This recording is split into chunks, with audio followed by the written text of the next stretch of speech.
What's going on, everybody? This is your man, Big Stu, Scott Stewart or Professor Stewart, depending on how you know me. And we are back for yet another edition of Dope People.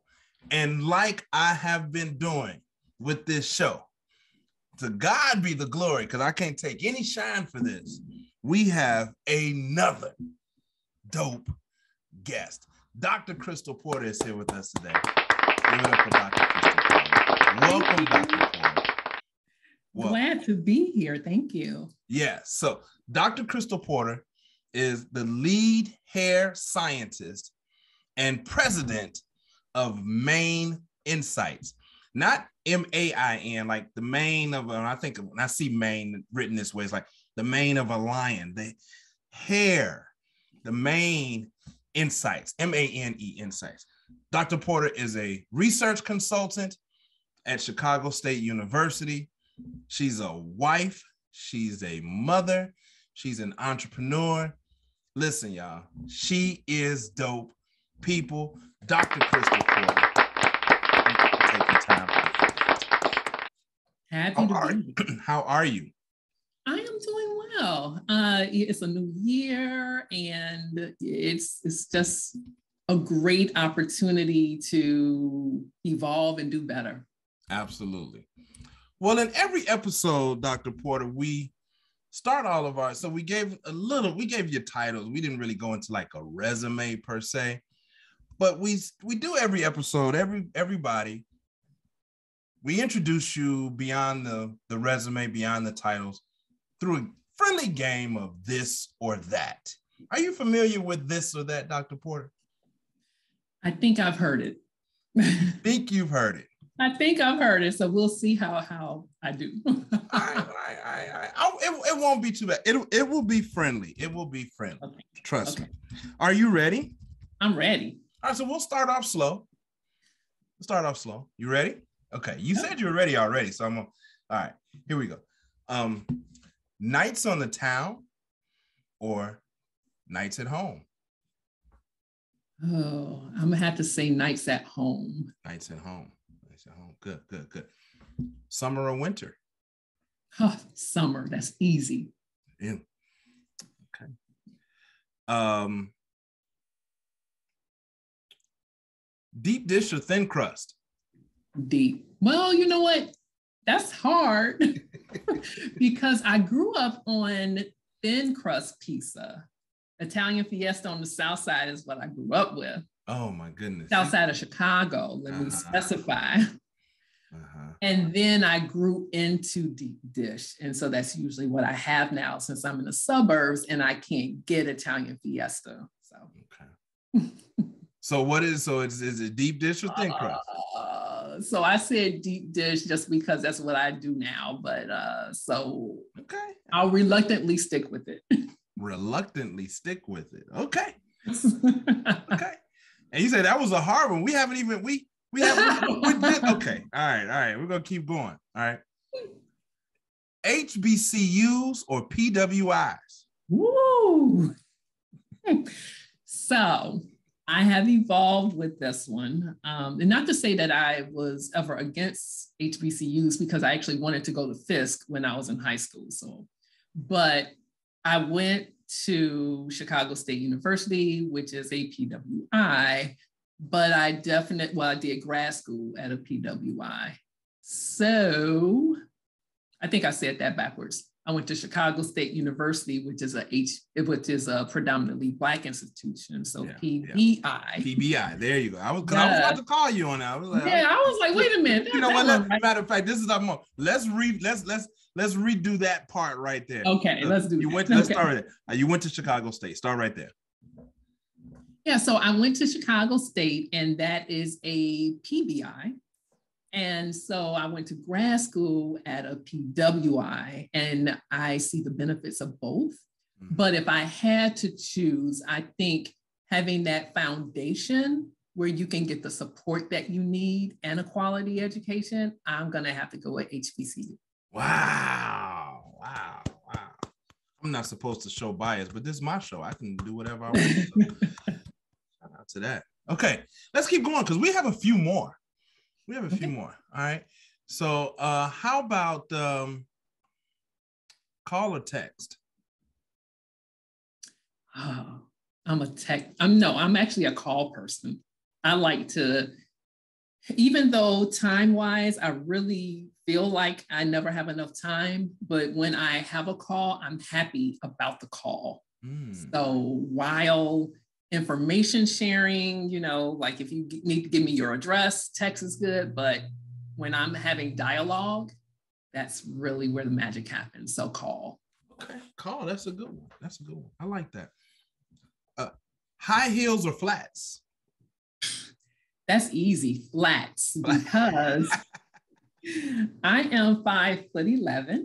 Okay, all right. And I don't need heels. So, and I've had numerous foot surgeries, and so my feet appreciate it and are happier when they're in flats. Okay, all right, that's awesome. Let's start getting more into that. So these questions kind of begin to lead into being all about you. Okay. Wonder Woman or Catwoman? I'm gonna have to say Catwoman. Catwoman. All right. Now these questions, now I promised you before the show that I wouldn't put you on the spot. But as I think about it, I think these next ones might be, you tell me if they're a little too much, if they're a little too personal. Natural or processed hair? So I'm gonna have to say natural. Okay. Not because I think that I am like biased, but I would have to say, based on being a hair researcher and knowing that there's more chance of you inflicting harm with some of the products that are used to straighten and process, then I'm just going to have to go with natural because of that reason. Okay. I have a few more and then we'll be wrapping this game up. Long or short hair? Ooh, I like both. Oh, I'm going to have to say short. Okay. All right. I've been giving reasons. I don't know if that's going to take me to. Feel free. So the motivation for saying short hair is because when you have curly hair like I do, and I know right now it is straightened because I clip my ends and that's the only way I can do it myself.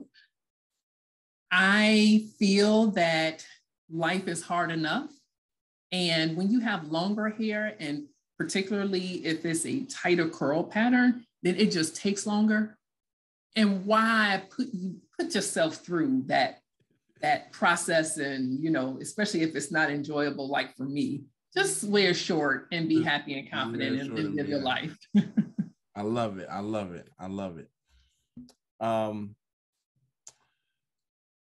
This is okay. We're coming to the end. So a good old school book or audiobook? Ooh.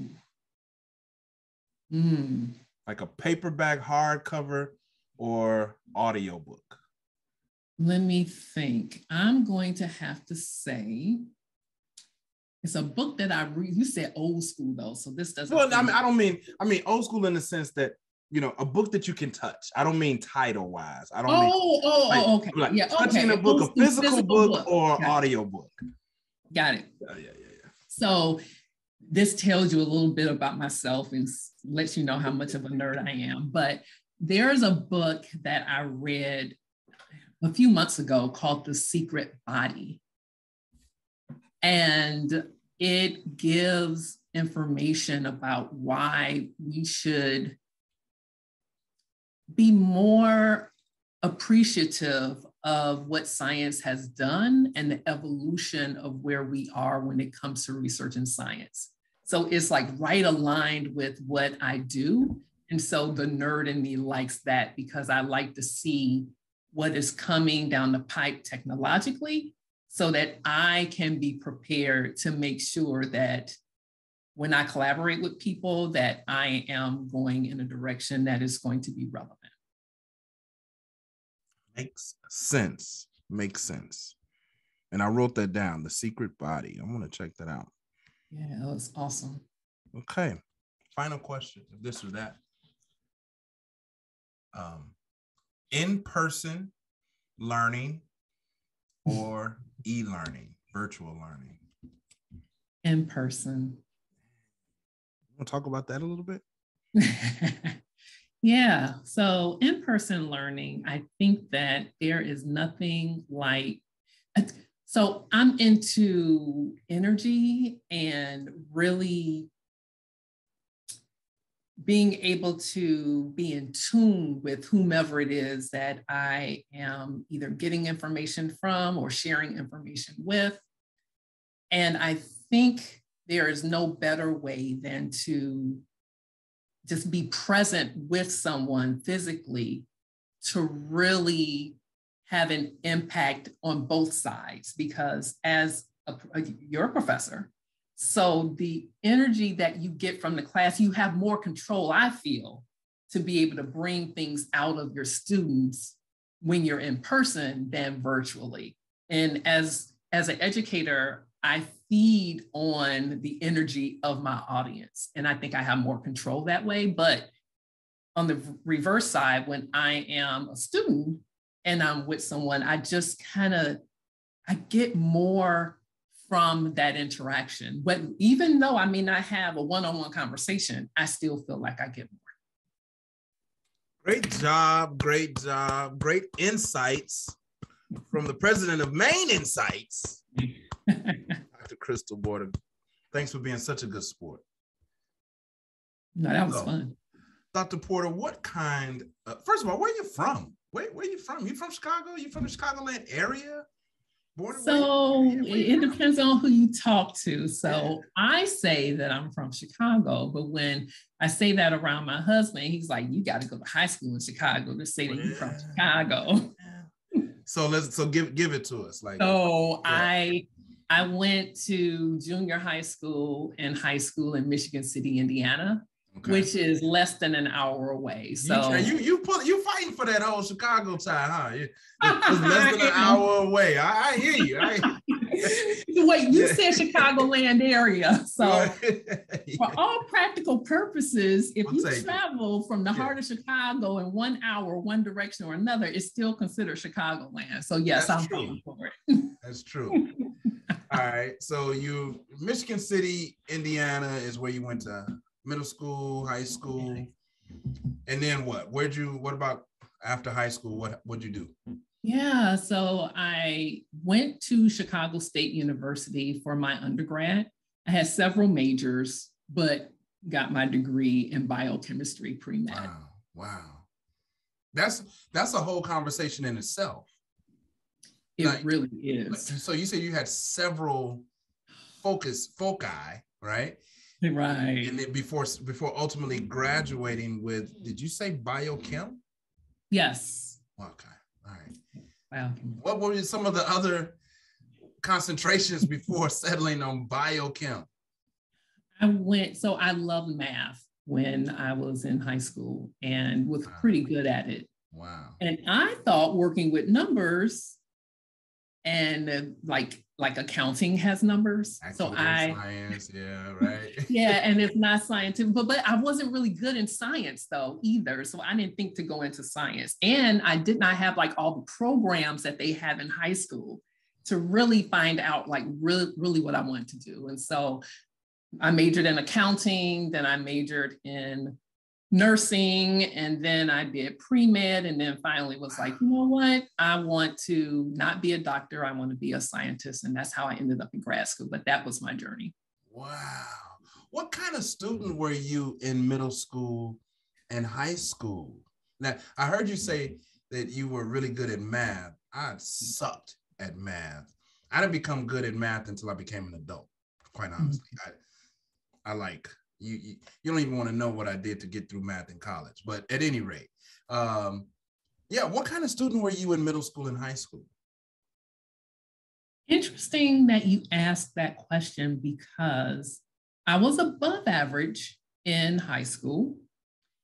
However, I never felt smart, but I never thought, well, I knew I wasn't dumb either. So what really propelled me to do what I have done educational wise, if you think about my journey, I've always known that I wasn't stupid. And I always knew that I was above average, but it wasn't always reflected in my grades.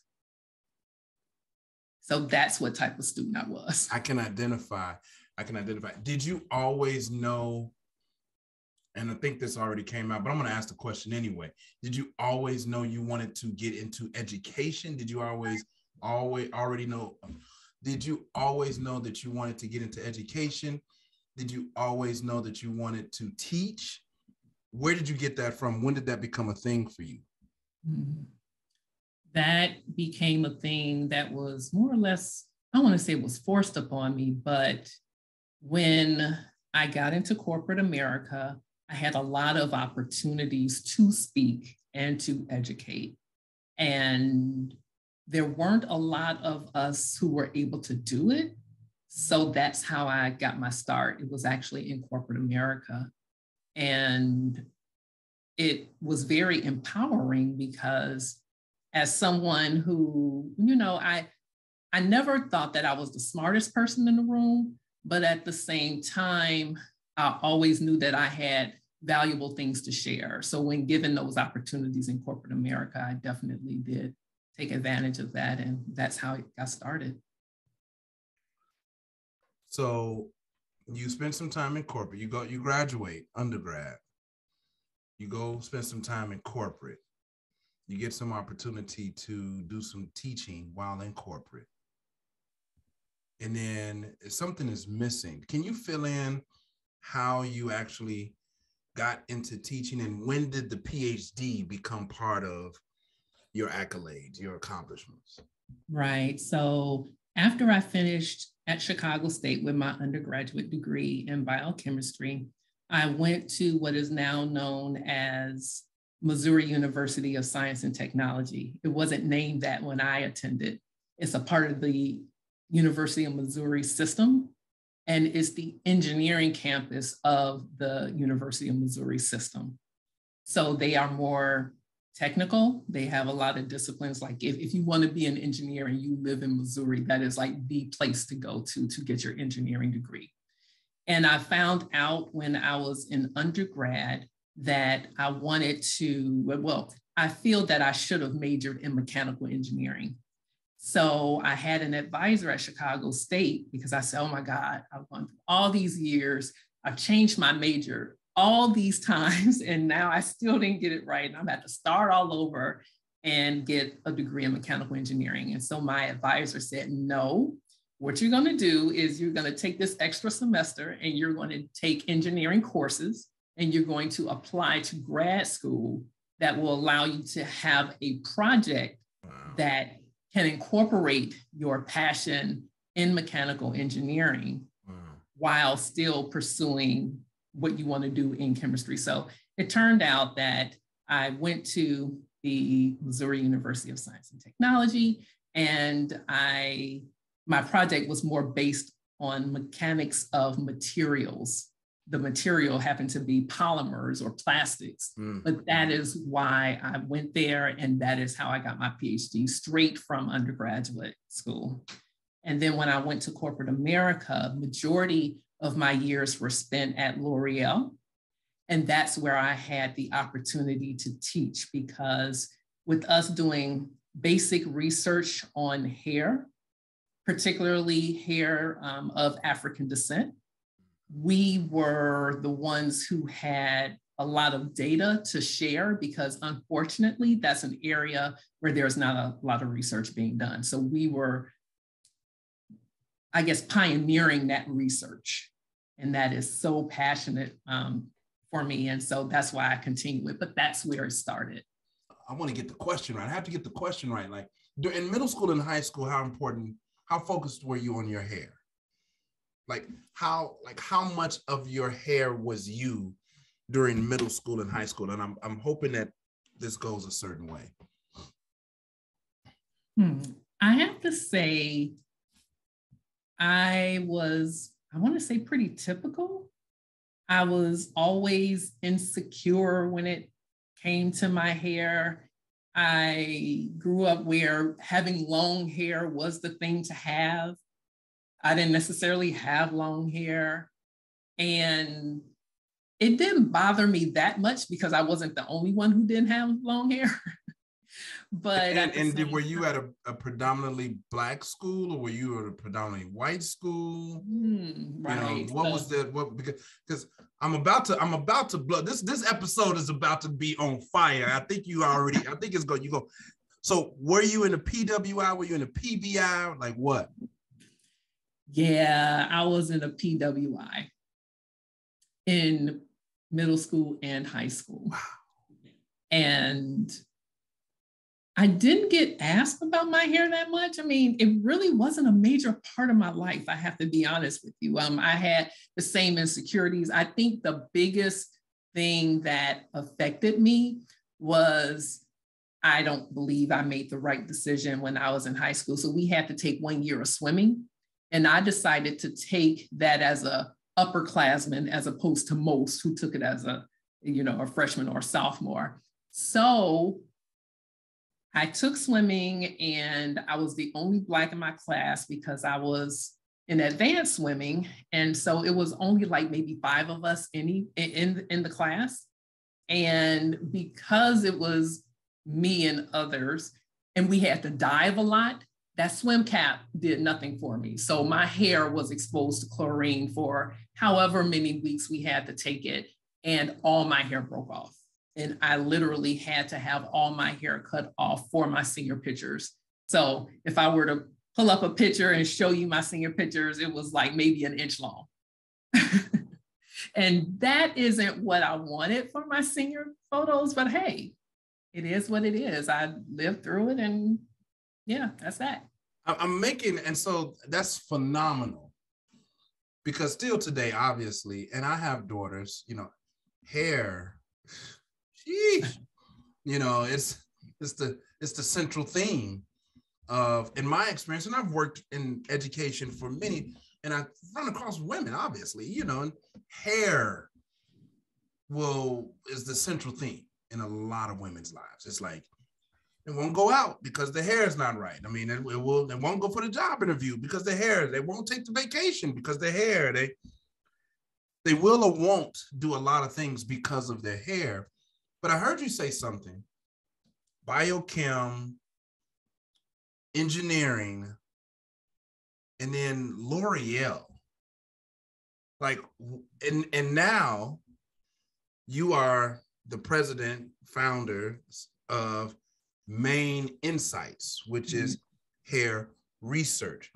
Please lay that yellow brick road for us in your mind, particularly as hindsight being 2020.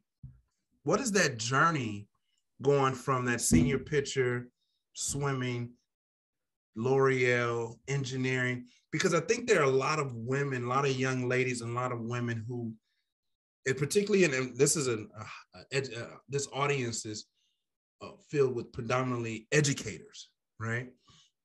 And educators who are looking sometimes for ways to better connect with students, right? Tell us about that journey for connecting the dots between hair, science, engineering, corporate, please. Wow. I know, right? Things that we can unpack. Yeah. So I'm trying to make sure let's get it. I structure it so that it makes sense. So when I was in high school, I did like everybody else did at that time. And I hate to put like a date or, age myself, but during that time, there was no internet. So you couldn't Google how to do your hair or why is my hair breaking. You had to look at marketing and be led that way. And there was a product called Ultra Swim. I don't know if you remember it, but it was a product that was supposed to get the chlorine out, right? And so I thought in high school that getting the chlorine out with UltraSwim, which is basically a product, let me not be too sophisticated with my explanation, but it was a product that was supposed to latch on to the ingredients in chlorine that would damage your hair. And those ingredients would take the chlorine out, and then you wouldn't have a problem. But at that time, the product was, and maybe even still is, just a shampoo with this ingredient in it, but it's definitely no conditioning agents in it at all. So basically your hair is stripped from swimming, and then you strip it even more with this product. So unless you had a way that you could have these conditioning agents and you knew what you were doing from an aesthetic standpoint, or I should say, like what you can touch and know what's right for how it feels. Unless you have expertise in that, you're going to screw up your hair, especially when you have a degree of curl as tight as mine, because there are other needs for hair types such as myself. So I did what everybody else did. And I did not have the goal when I went to graduate school to actually do something in hair care or in hair science. That was not my intention. I just knew that I loved working with materials and understanding how the chemistry related to the physical properties of it. So that's how the engineering comes in.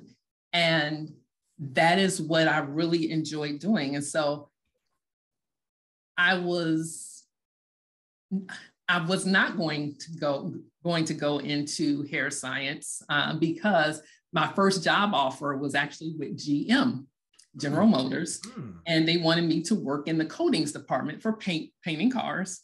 And that's what I wanted to do. And my husband was like, I'm not moving to Detroit. So I was like, oh. So the second job offer I got was with a company called Unilever.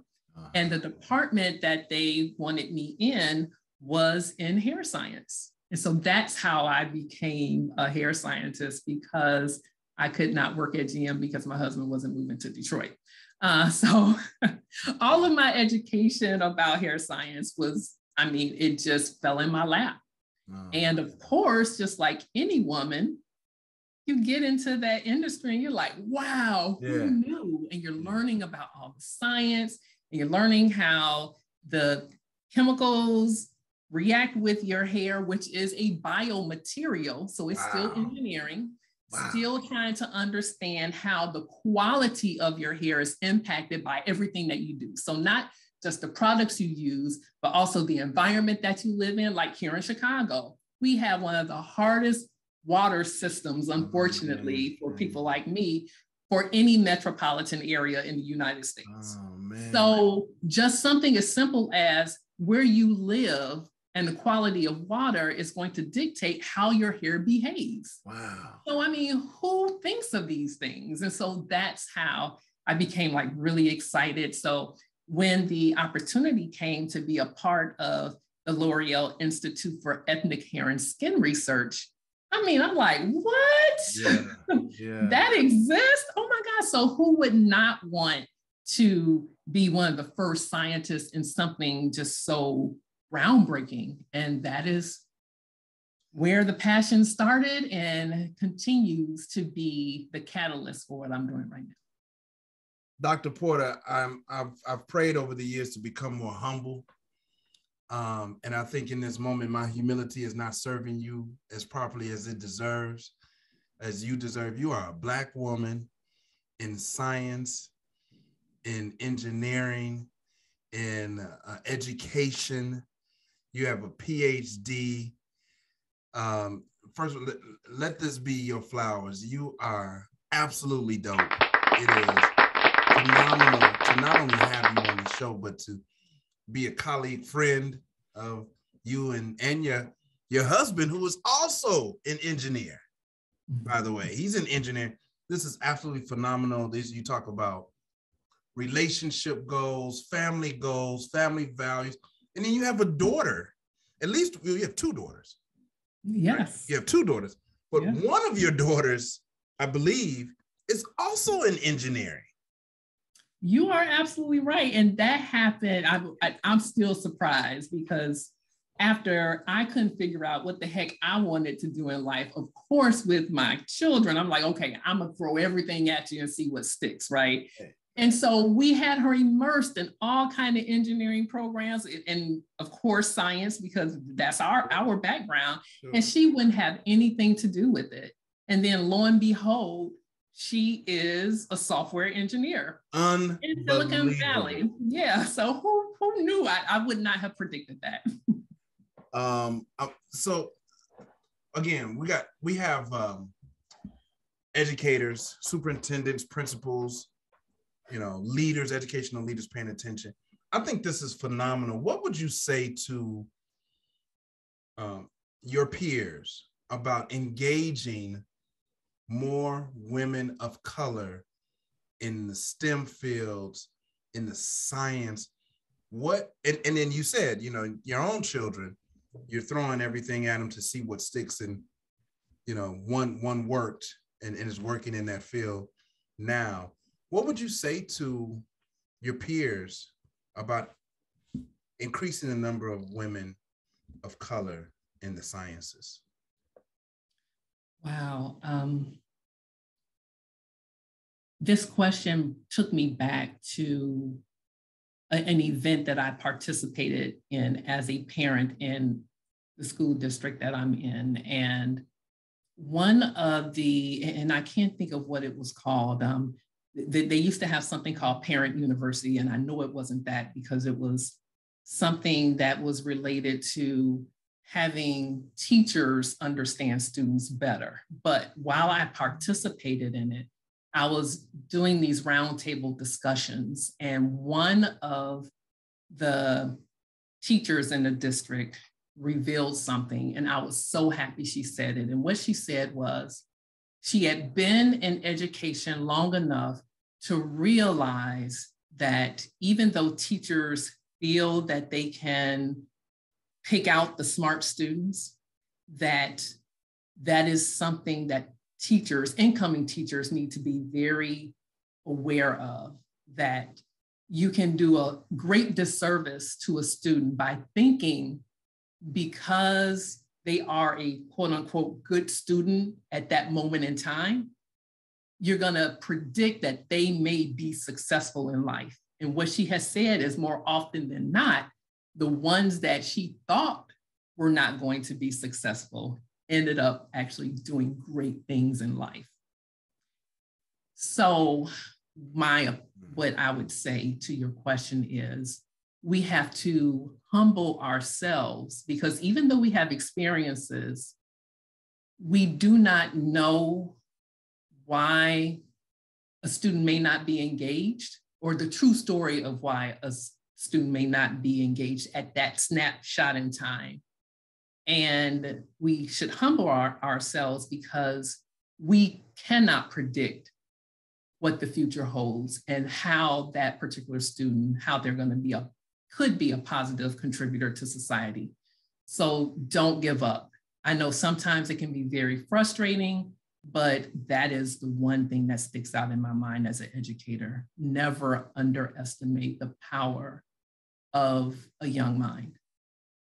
That's phenomenal, Dr. Porter. That resonates with me. Telling you the story, of course, I was an average student at best, and my mother reminds me of how proud of me she is. So adding those contributions, so that resonates. I get that. Dr. Porter, is there anything that we haven't touched on that you want to make sure that we address or reveal or share before we end this conversation? Actually, it is. So right. It has less to do with education and more to do with the culture in which we live, because I have to be honest, you were one of the few people who introduced me to the concept of collaborating even with someone who would be considered a competitor. Because When you were my business I'm on coach, that. I'm on that, Dr. yeah. When you were my business coach earlier on, when I first got started, I mean, things have evolved, but we went through an exercise where you asked me to fill out a business canvas, and a part of the business canvas was for me to list out who my competitors were. And I had a couple of them, not a lot. And you asked me if I would consider reaching out to partner with my competitor. And I was like, no, hadn't thought about that. But it wasn't a hard sell because I've always believed in collaboration. I mean, I'm glad that the academic curriculum has changed, where there are a lot, or at least in my school district, where there are a lot of team projects, lots of them. And even though my daughters would complain because they were like, oh, such and such isn't pulling their weight, I'm like, it doesn't matter. That's life. It's always going to be someone who's not going to pull their weight. But I say that because in the spirit of, I'll say, cooperation and collaboration, I think that is definitely the mindset that we should have to make the world a better place. So I say that to say that is what I do in my work. I'm always making sure that everybody can win. So anytime I teach, and primarily my students are, so with the university, I expose college students to opportunities in research. But when I teach my students, which are normally hair practitioners, my goal is to make sure when I'm teaching them, I'm giving them information to make them better. But when they collaborate with others or with me, it has to be a win-win. So that's something that I want to make sure that educators know, that even when you're sharing information, to not disregard the fact that if you keep that in your mind, making sure that everybody wins, then I think that everybody will be their best. And that is great. Didn't say that any better. So I appreciate that. Tell us a little bit about Maine Insights. What is Maine Insights? What's the purpose? What are you teaching? Tell us about it. Yeah. So Maine Insights is a company that conducts research to elevate the hair care industry and to address the needs of women of African descent. That is primarily what Maine Insights does. But it does it with collaborating with hair practitioners. So a lot of people just say, oh, they're just hairstylists. But I feel that the industry is not where it needs to be because scientists, I have to be honest, I think that the majority of us have such an elitist mindset that we aren't willing to reach out to ask other professionals whether or not they'd be willing to help us get data. And that is why I talked about the secret body, because that's what they were saying, that getting the data is where you can get the information for the future. But everybody's doing the same thing that they've been doing in the hair care industry. And so if I partner with professionals whose fingertips are literally in the data, so as they're doing hair, they have so much data at their fingertips. So if I can teach them how to not only appreciate science, but to conduct research, then I, as a scientist, can get the information that they are able to obtain and work on it on my end, but it elevates them because then they become more knowledgeable from the science that they are actually participating in. So that is my movement. And I have the Our Black Hair Matters movement because I feel that our Black hair matters. And it's not just Black hair matters, because as a Black woman, I want us all to realize that and all be a part of making sure that our needs are met. And it's up to us. We should not be saying, hey, you have this company over here and you need to be making sure that you think of us. No, we need to make sure that we are taken care of. And so that's what the movement is about. Yeah. That's dope. That's super dope. That's super dope. There's a lot of chatter. I hear it, you know, and I don't even have hair to worry about like that, but I hear the chatter about what's particularly in the state of Illinois. I don't know what's happening in other states or in other parts of the world about the requirements, the certification requirements to become an esthetician. Is that the correct word? You're talking about trichology. So what's an esthetician? An esthetician is a professional who is able to give facials and so no. Yeah, what's the term for somebody who does hair? Cosmetologist. Okay, so that's the term I want to use. So let me clean this up for the editing purposes. There's a lot of chatter about the requirements, particularly in the state of Illinois, to become a cosmetologist. Like it takes a lot of hours to become a certified cosmetologist in the state of Illinois, but not so much to be, you know, a police officer or carry a concealed weapon. And then you have so many. I hope this not considered snitching, but there's so many unlicensed, uncertified cosmetologists in the area, in Black communities, you know, people that do your hair, and you can get your hair done in somebody's living room. We know what that is. What would you say to those individuals who are unlicensed, uncertified cosmetologists who do great jobs? You know, they do great work, right? Is there any message that you would share with those people about the importance of being certified and getting educated? Yeah. So there is more to doing hair than making people look and feel beautiful. What we are finding out with science now is that the environment that the scalp is in can dictate its health. So unfortunately, hair loss is at epidemic levels, unfortunately, especially within the Black community. And we can talk another 2 hours about that. So I know we can't address that here, but the purpose of having a license is really to understand the standards and sanitation that needs to be taken into consideration, because we are finding that the environment and the type of, like if you get weaves, that your scalp environment changes when you have things put on and in your hair.